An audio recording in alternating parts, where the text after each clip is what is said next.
Hi, this is a new lesson about listening comprehension. We're going to focus on finding specific information or details. Here are the points we're going to cover. Use your mind, take notes. Why should we take notes? Note-taking strategies and organizational patterns, again with some tips. We are going to have a look at the Harrier listening model, understanding, interpreting, evaluating, and responding. And we'll end up with some practice. To be a good listener, you need to use your mind. You need to help yourself remember some details, some specific information also. So while you listen, visualize what the speaker is saying. Picture the objects and actions. Then let the speaker color the objects in with adjectives and bring the action to life with adverbs. Keep your imagination flexible. Fill in the blanks with images you hear. Focus on concepts instead of specific words, so your mind will assimilate the meanings faster and store the content in your memory better. In order to color these images that you've drawn in your mind, you actually need to take notes. And here are some reasons for taking meaningful and useful notes. First, we need to take notes because we can identify the areas that we do and do not understand when we write down things. Second, the very act of writing makes the material easier to remember. And it is normal to forget even after a few hours what we have heard. Actually, the act of writing forces us to focus on and identify the main ideas and important details. Taking notes will not only help you remember, it will help you organize what the speaker is saying, and it may even aid your understanding and retention. Therefore, effective note-taking may highly improve your performance as a listener. It's almost impossible to memorize all clues and details provided in the listening. So taking notes will help you to keep from becoming passive. Active listening takes energy and involvement, and you show involvement through note-taking. Note-taking or note-making will also help you remember the details and the clues effectively. In order to be able to answer the questions, you have to rely on what you remember from the passage and from your notes. Here are some note-taking strategies that will be very helpful for you. Underline the first main topic, then write down in list form, but without numbers, the most important things the speaker talks about. Reduce your notes to essential words. Don't use complete sentences. You'd rather use symbols as a substitute for words sometimes. Here are some examples of symbols that you may use while taking some notes. Here are symbols for men, woman or women. Symbol for equal to is approximately equal to. The arrow for leading to. The II for that is, or for example, the arrow up to go up or increase. Don't take too many notes. Do more listening than writing. And this is why we advise you to just use symbols wherever possible. Abbreviate by using initials, half words, creative spelling. Listen for signals. He, or the speaker, is almost sure to say something about the first point I want to discuss today. This announces that something important is coming. You need to be careful to take down these notes. Don't take down the first thing said by the speaker. It's probably the introductory part, and an introductory material that doesn't refer to any detail that you need. Don't try to take down everything the lecturer says. In order to be a good listener and to take effective notes, you need to focus on organizational patterns, both of the material you're listening to and your notes. One of the organizational patterns that's very common is the outline format. It can be used if the lecture or the passage you're listening to is presented in an outline organizational format. So this means that the format of your notes should go with the format of the material you're listening to. So in this case of the outline format, you need to circle or highlight the most important points. And it looks like this.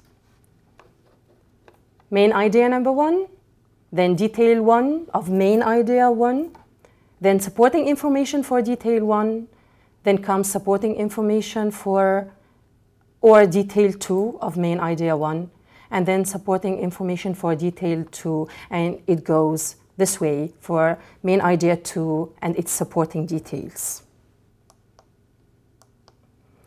The second pattern is the charting method. If the lecture format is distinct, such as chronological, you may draw columns and label appropriate headings in the table. The table we are using is an example of a charting method.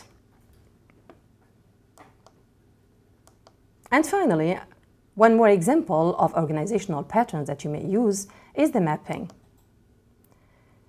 It is a graphic representation that relates each fact or idea to every other fact or idea. It's a method that maximizes active participation during the lecture.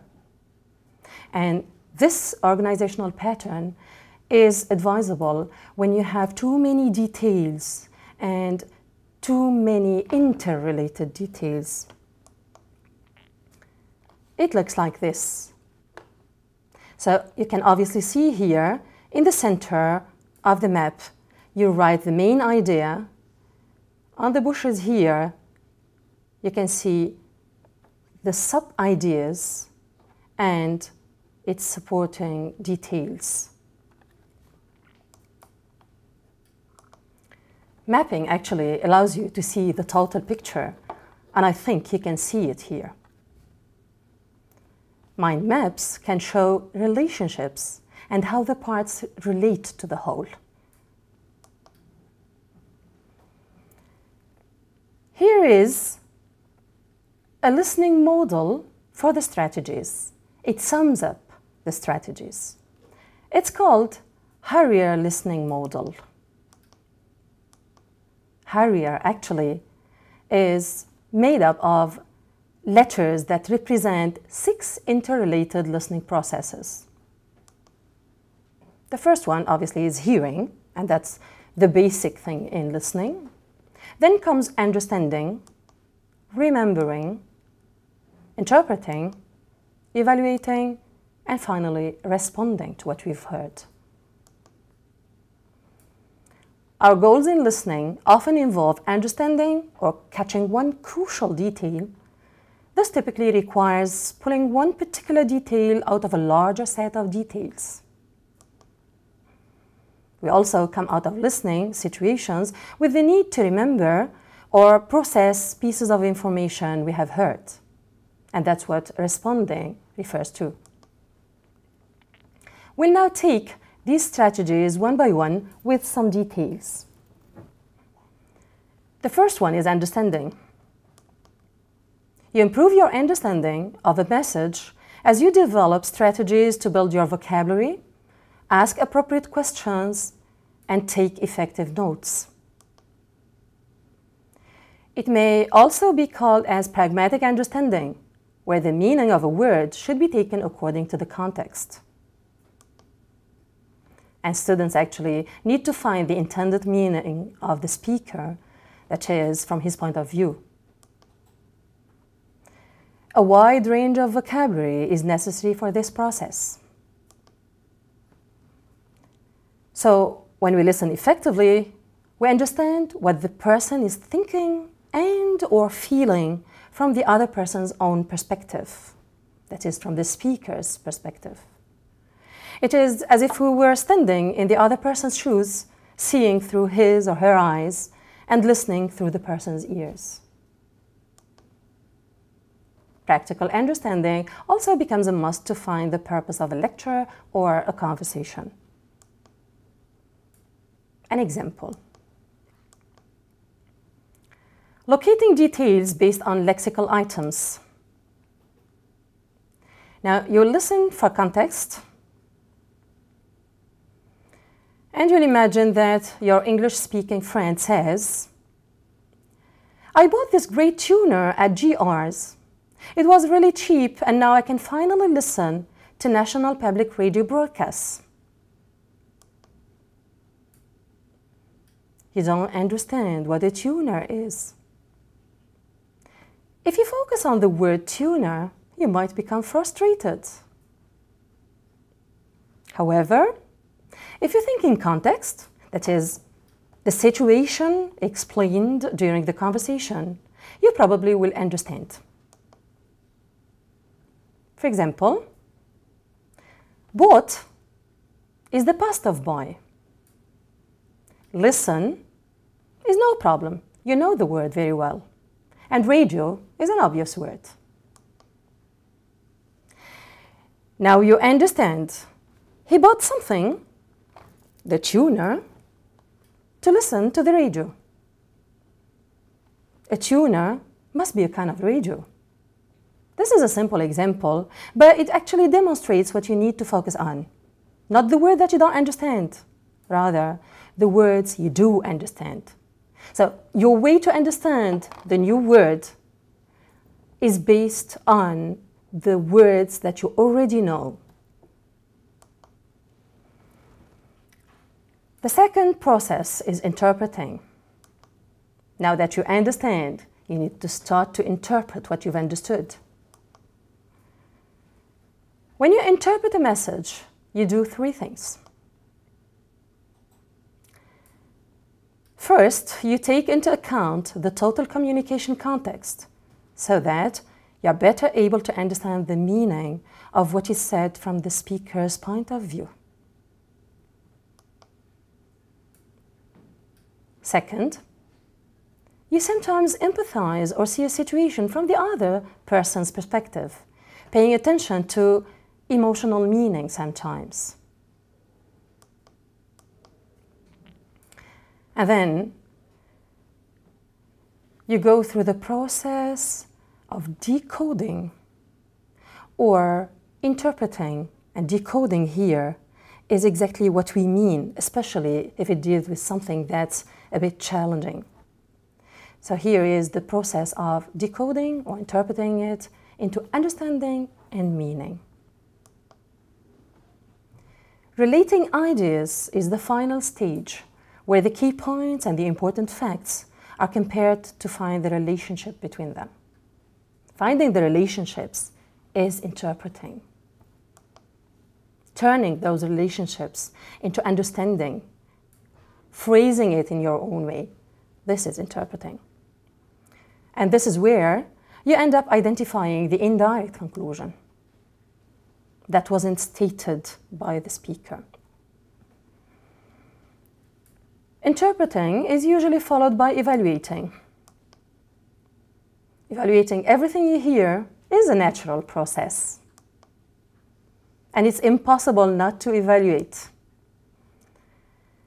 You listen from a unique point of view, and you are influenced by your perceptual filters, your past experiences, attitudes, personal values, and predispositions. But a piece of advice, you need to keep your evaluation to the end. Effective listeners deliberately reduce the influence of their own viewpoint until they have first understood the speaker's ideas, the speaker's viewpoint. And finally, you need to respond to what you heard. Strong listening comprehension skills also promote thinking and problem-solving skills. So when listening to a story, for example, the children begin to develop their own thoughts and ideas about the situation presented in the story. That's a kind of responding. Effective listeners analyze the communication, situation, and purpose, and then choose an appropriate response from among alternatives. Don't respond to just the meaning of words. Look for the feelings or intent beyond the words. Focus on the purpose of the speaker and respond to it. Then you need to paraphrase and use your own words in verbalizing your understanding of the message. Say it in your own words. Say it to yourself to check your understanding, to check how much you've understood. Find at least one major application or conclusion from every message you hear.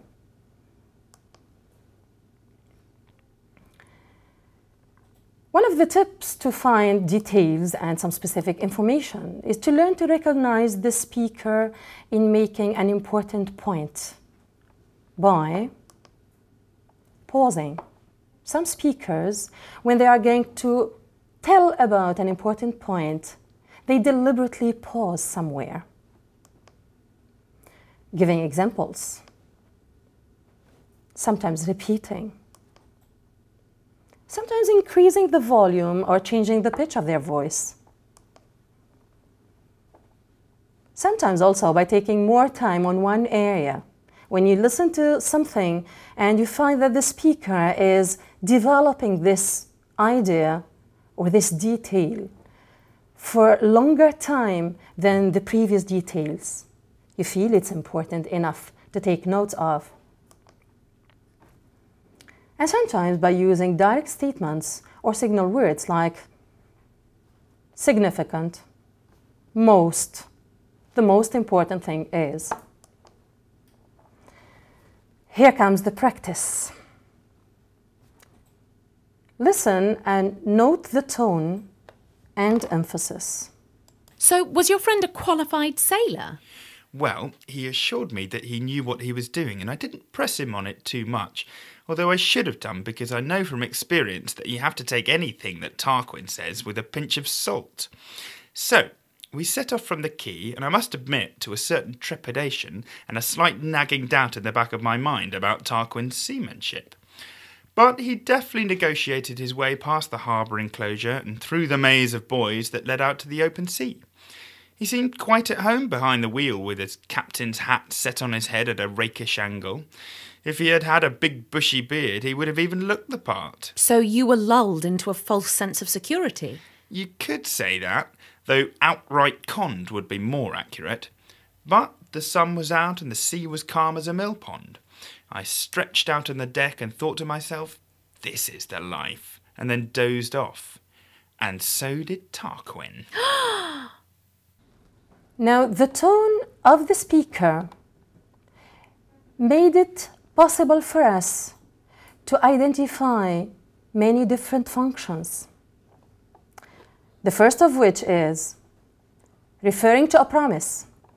The speaker said, for example, well, he assured me that he knew what he was doing and I didn't press him on it too much.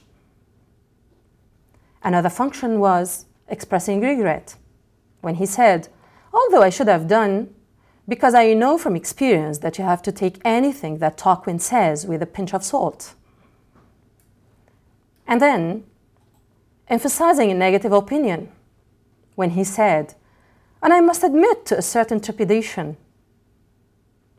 We also had a hypothetical sentence.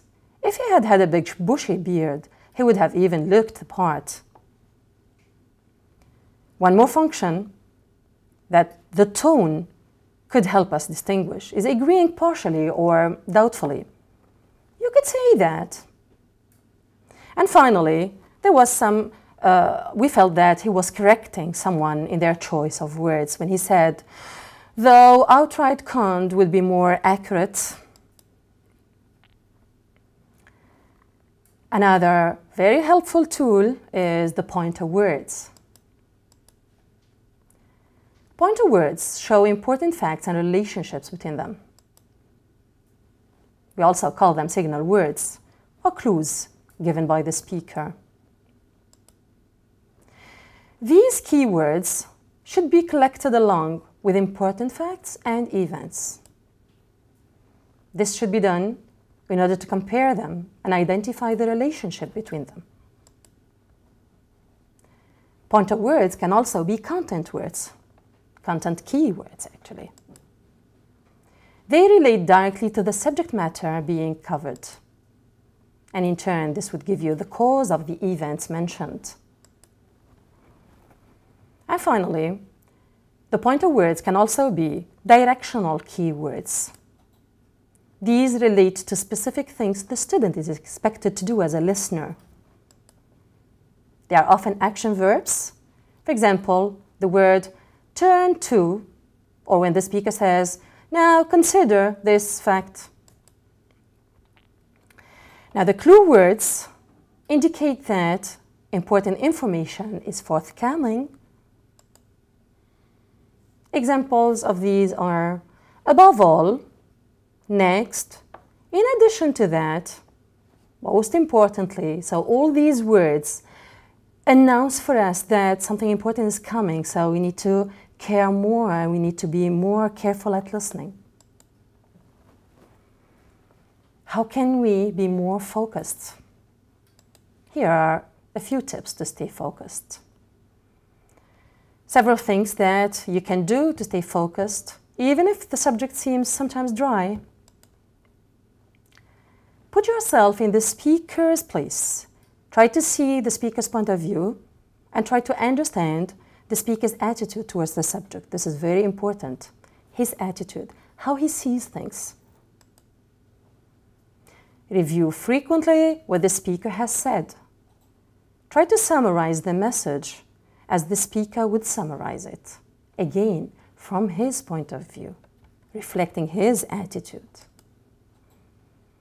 And constantly ask yourself positive questions about what the speaker is saying. For example, how can I use this information? How does that relate to what he said before? How does this relate to what I already know? And where is he going? What's the point he's trying to make? Such questions really help you keep on track, keep focused, and pick every necessary detail. Practice time now. You are going to listen and find details that would help you answer the following questions. A beauty contest with a difference opened in the United Arab Emirates on April the 2nd. The Abu Dhabi Camel Festival, which will be held until April the 10th, will see 10,000 camels trying to look their most beautiful. There is almost $10 million on offer in prize money, as well as 100 cars for the lucky winners. The event is the biggest camel festival in the Arabian Gulf region. Camel owners will bring their animals from Saudi Arabia, Qatar, Bahrain, Oman and Kuwait to compete for the prizes.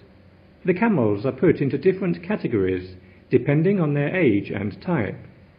All camels must be pedigree, from a purebred origin. They must also be free from any contagious diseases or physical defects. A group of expert camel judges will choose the best animals in each of the categories. The identities of the judges are a closely guarded secret to make sure the competition is fair. The festival is part of efforts by Abu Dhabi's Culture and Heritage Authority to keep the traditions of the country alive. It also provides a financial boost for the city. Festival organizer Sheikh Betty said, "The economic impact of the festival has already been felt, as local businesses are thriving thanks to the participants from the Gulf countries and camel owners." The festival has led to an increase in camel prices. Sheikh Betty, however, believes that camel owners will not sell their ships of the desert until after the competitions. He thinks people will want to keep their hopes of winning high. All camels at the festival will receive free medical care, plus food and water supply. Abu Dhabi specialises in pedigree camels and produced the world's first ever test tube camel. The city also pioneered the use of robot camel riders, which have now replaced child jockeys. Now, you can either listen again while reading the transcript and check your answers, or you can pause the listening, just read the transcript and check your answers. Here are the answers. Pause, check. Check your understanding. Check the use of the strategies. Check to what extent the strategies were useful for you and could be helpful to get you to the right answers.